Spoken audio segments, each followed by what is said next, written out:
citations are a little crazy, so we're starting strict enforcement. Now, you mean strict, there's no warning. If you're caught in a traffic violation, you will receive a citation. So far this year, we've already issued about 8,000 citations. So it's a good start. What will it look like for somebody driving down Broad Street? Will they see more officers? Yes, you'll see officers from all the units of the police department out there. Some from patrol operations, our traffic unit, highway patrol, K-9 units, officers that are available for assignment and will be brought to Broad Street and they will be assigned to traffic enforcement. What kind of bad behavior are you seeing? So you would think you couldn't speed on Broad Street, right? It's bumper to bumper. Sure you can. You just go on the opposite side of the street, right? If you're driving south and you don't like sitting in the traffic, let's go on the other side of the island and drive down and buck traffic that way if we see it opening. We've seen people go up and across the islands, go around, take stop signs, take lights, the usual stuff you see while you're in there. Was there a tipping point? I mean, that just pushed you guys over the edge with this? Say, yeah, so over the last 2 months, we've been going to community meetings all over the city, and you would think with all the other issues that we have in the city, a lot of quality of life topics come up, and one of the top ones, in addition to the usual ATV and dirt bike plague, right, is the crazy driving in the city. And we were at a meeting out at 47th and Lancaster last night, and the crazy driving was one of the main topics. Is there anything specific, like, running red lights, running stop signs? Like, what's the kind of the specific ones you're really looking out for? Yeah, I mean everything. We're looking at everything, folks.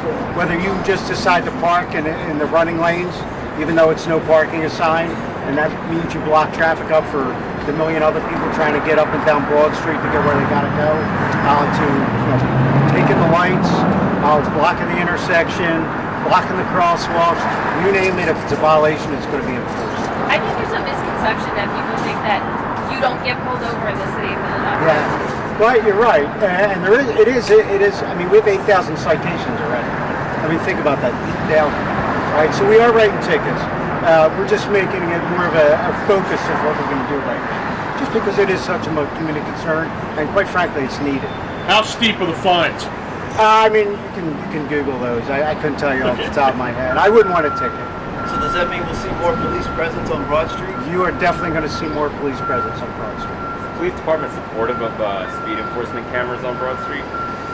Sure. Anything that helps us calm traffic and make it a safe environment for pedestrians and other drivers, absolutely. Will this be separate too from the ATV and the dirt bike stuff, or is this? Yeah, that's different. We're running.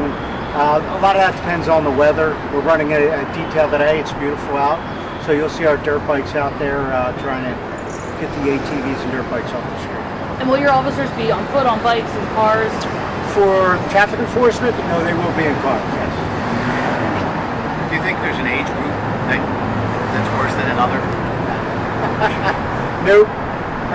It's a collective everybody, I'll say. And if you got to compare, everybody always thinks Boulevard, Roosevelt Boulevard is the worst road in the city. How would you compare this one to? Yeah, I mean, listen, the numbers are bad on the boulevard. The camera system has definitely helped, right?